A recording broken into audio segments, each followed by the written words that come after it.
महर्षि वाल्मीकि के कर्मभूमि, माता सीता के शरण भूमि और लवकुश के ई भूमि पर हम सबके प्रणाम करतानी। राज्यपाल श्री राजेंद्र अर्लेकर जी, मंत्रिमंडल में मेरे सहयोगी नित्यानंद राय जी, उप मुख्यमंत्री विजय कुमार सिन्हा जी, सम्राट चौधरी जी, राज्य सरकार में मंत्री वरिष्ठ नेता विजय कुमार चौधरी जी, संतोष कुमार सुमन जी, सांसद संजय जायसवाल जी, राधा मोहन जी, सुनील कुमार जी, रमा देवी जी, सतीश चंद्र दुबे जी, अन्य सभी वरिष्ठ महानुभाव और बिहार के मेरे प्यारे भाइयों और बहनों, ये वो भूमि है जिसने भारत की आजादी की लड़ाई में नए प्राण फूंके, नई चेतना का संचार किया। इसी धरती ने मोहनदास जी को महात्मा गांधी बना दिया। विकसित बिहार से विकसित भारत, इस संकल्प लेने के लिए बेतिया से बेहतर, चंपारण से बेहतर और कोई स्थान हो सकता है क्या बोला? और आज यहां इतनी बड़ी संख्या में आप सभी, हम एनडीए के सभी साथियों को आशीर्वाद देने के लिए आए। आज बिहार के अलग अलग विधानसभा क्षेत्रों, लोकसभा क्षेत्रों से भी हजारों लोग विकसित भारत संकल्प इस कार्यक्रम में अपने अपने स्थान पर जुड़े हैं। मैं बिहार के सभी लोगों का अभिनंदन करता हूं। मैं आप सबसे क्षमा भी मांगता हूं क्योंकि मुझे आने में जरा ज्यादा विलंब हो गया। मैं बंगाल में था और इन दिनों बंगाल का उत्साह भी कुछ और ही है। वहां 12 किलोमीटर का रोड शो था, तो बड़ी मुश्किल से मैं समय कम करने की कोशिश तो कर रहा था, लेकिन इसके कारण लेट पहुंचा। आपको जो कठिनाई हुई, इसके लिए मैं आप सबकी क्षमा मांगता हूं। साथियों, बिहार वो धरती है जिसने सदियों तक देश का नेतृत्व किया है। बिहार वो धरती है जिसने एक से बढ़कर एक प्रतिभावान व्यक्तित्व मां भारती को दिए हैं। और ये सच्चाई है, जब जब बिहार समृद्ध रहा है, तब भारत समृद्ध रहा है। इसलिए विकसित भारत के लिए बिहार का विकसित होना उतना ही जरूरी है। मुझे खुशी है कि बिहार में विकास का डबल इंजन लगने के बाद विकसित बिहार से जुड़े कार्यों में और तेजी आ गई है। आज भी करीब 13,000 करोड़ रुपए की योजनाओं का उपहार बिहार को मिला है।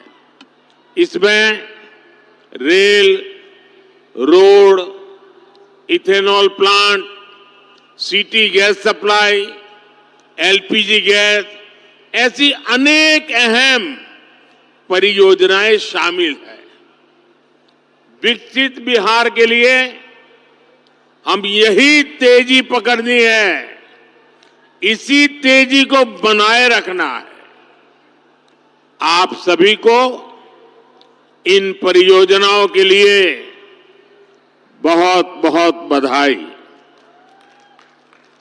साथियों, आजादी के बाद के दशकों में बिहार की एक बहुत बड़ी चुनौती रही है यहां से युवाओं का पलायन। जब बिहार में जंगल राज आया तो ये पलायन और ज्यादा बढ़ गया। जंगल राज लाने वाले लोगों ने सिर्फ और सिर्फ अपने परिवार की चिंता की, बिहार के लाखों बच्चों का भविष्य दांव पर लगा दिया। बिहार के मेरे नौजवान साथी दूसरे राज्यों के दूसरे शहरों में रोजी रोटी के लिए जाते रहे और यहां एक ही परिवार फलता फूलता रहा। किस तरह एक एक नौकरी के बदले जमीनों पर कब्जा किया गया। क्या कोई भी व्यक्ति सामान्य मानवी को इस प्रकार से लूटने वालों को माफ कर सकता है क्या? माफ कर सकता है क्या? क्या ऐसे लोगों को माफ कर सकते हैं क्या?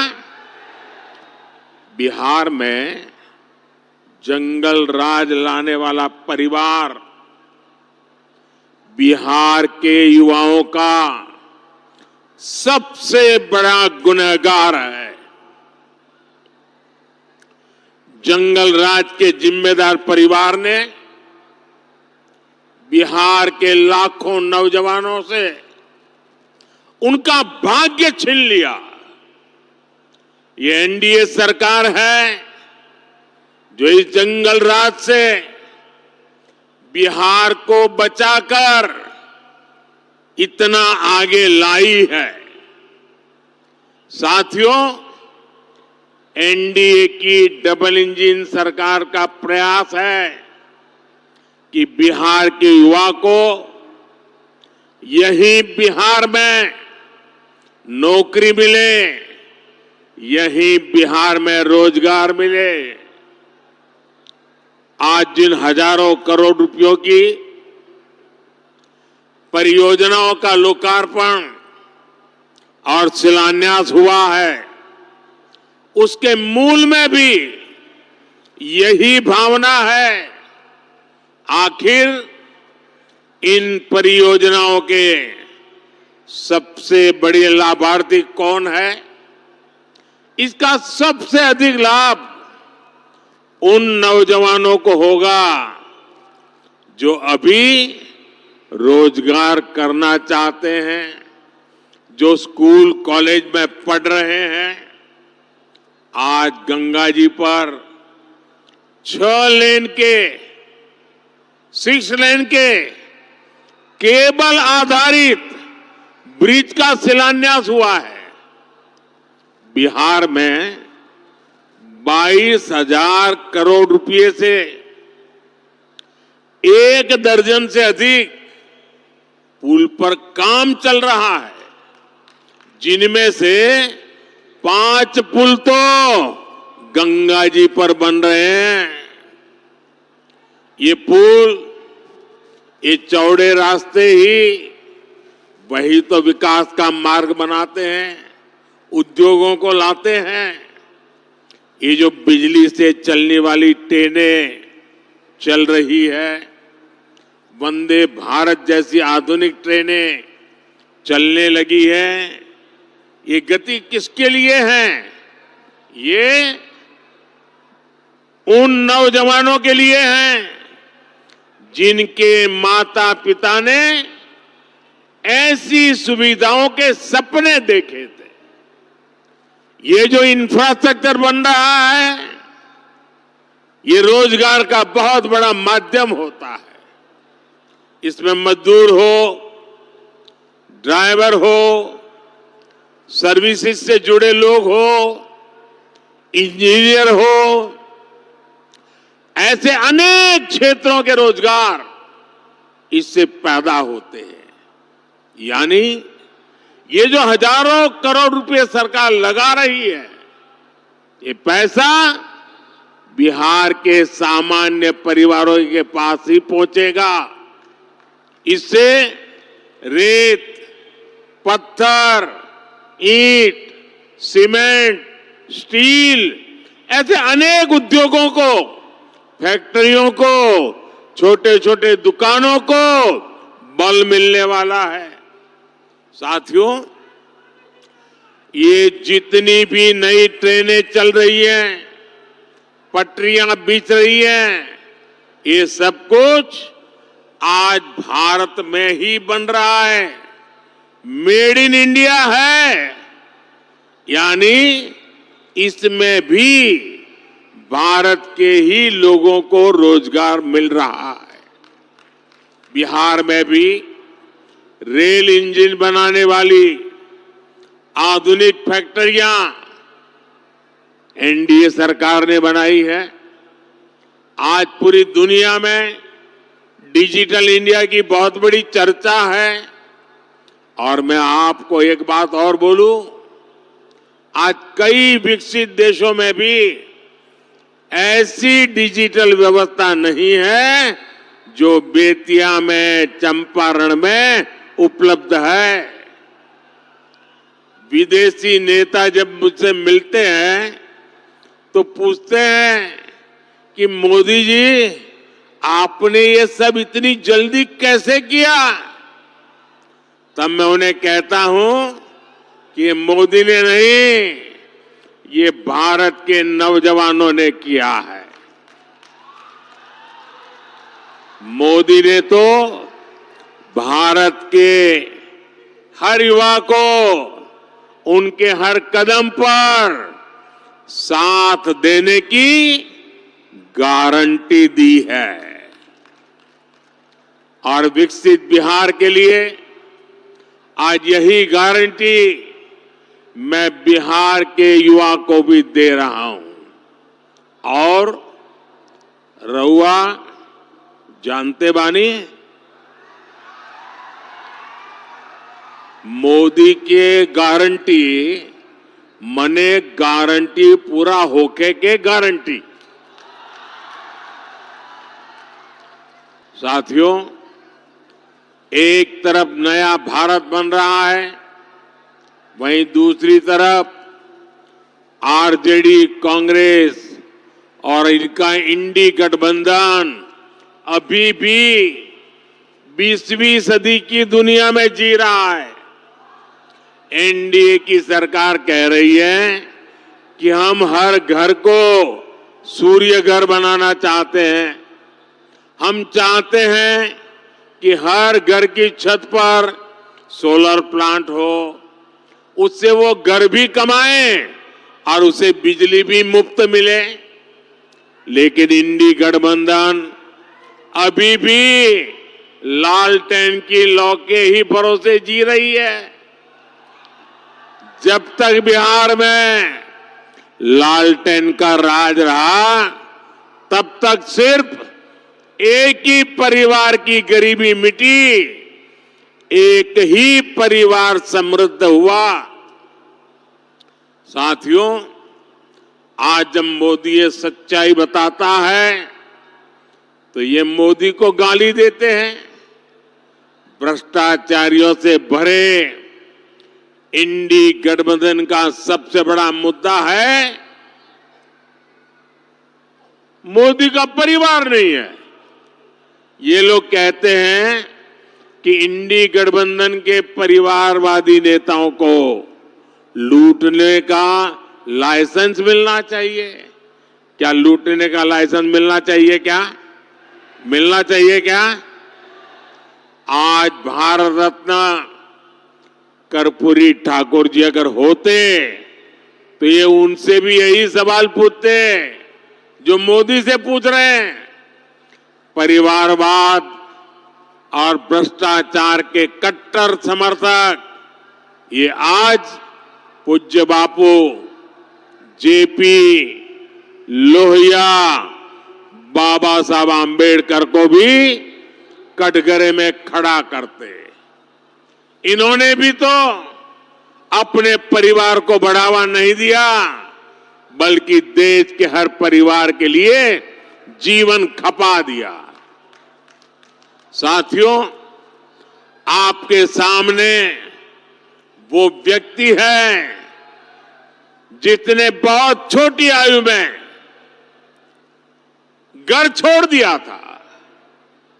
बिहार का कोई भी व्यक्ति किसी भी राज्य में रहे, लेकिन छठ पूजा पर, दिवाली पर घर जरूर लौटता है।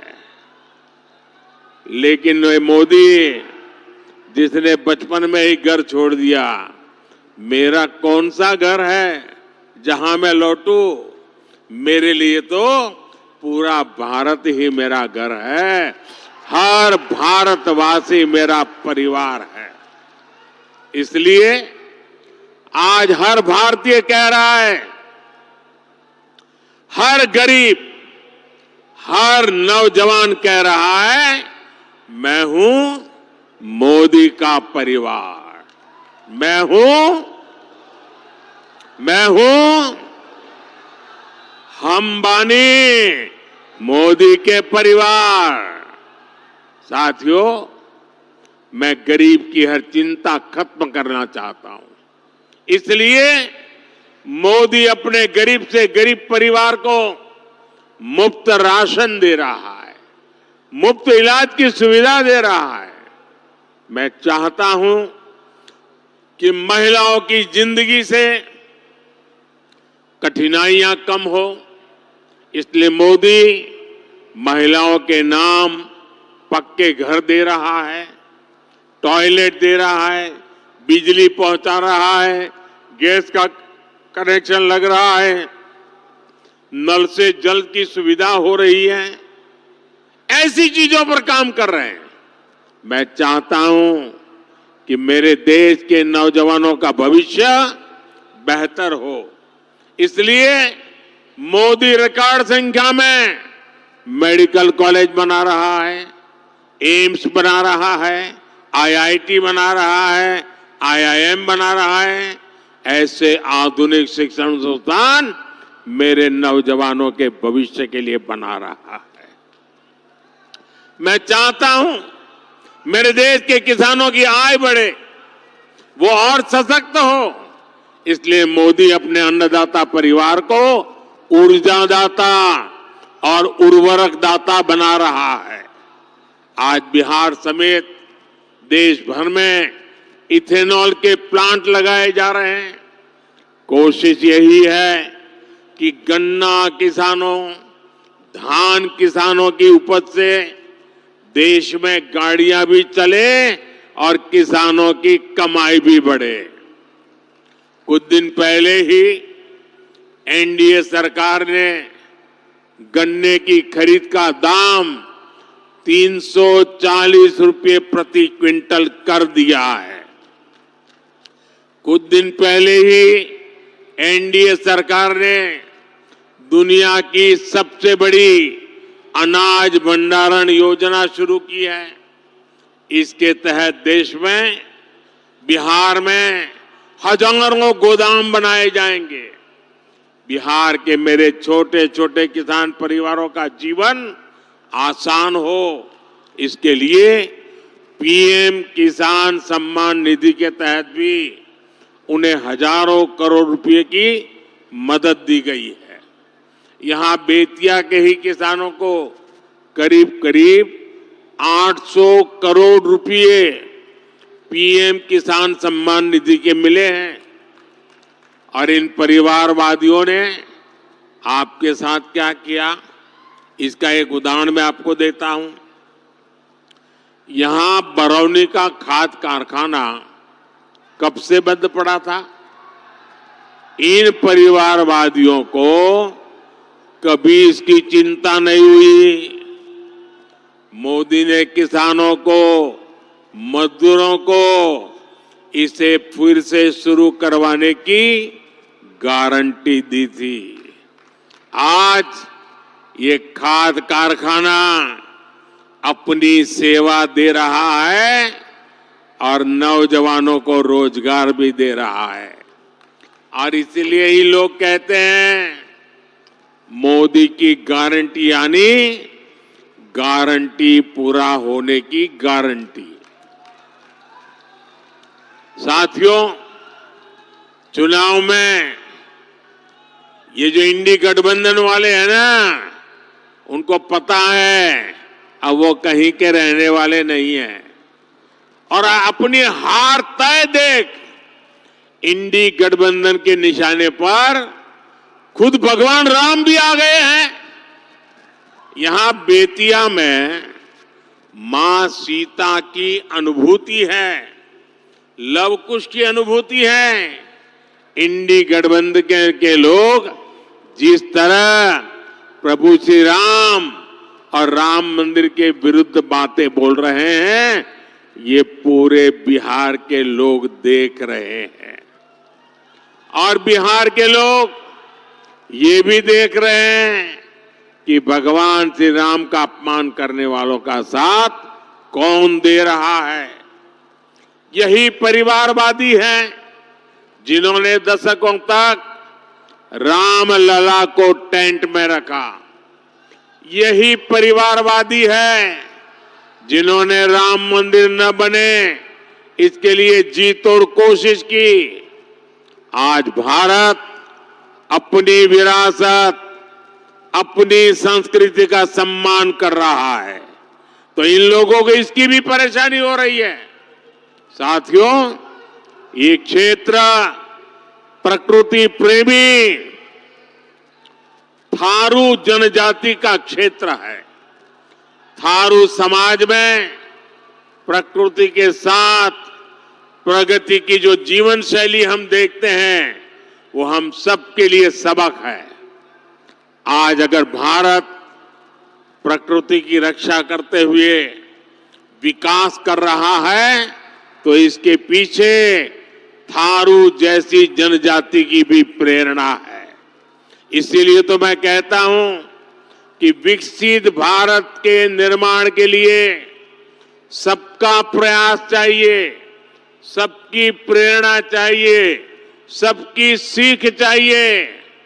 लेकिन इसके लिए एनडीए सरकार का 400 पार होना उतना ही आज जरूरी है कि नहीं है?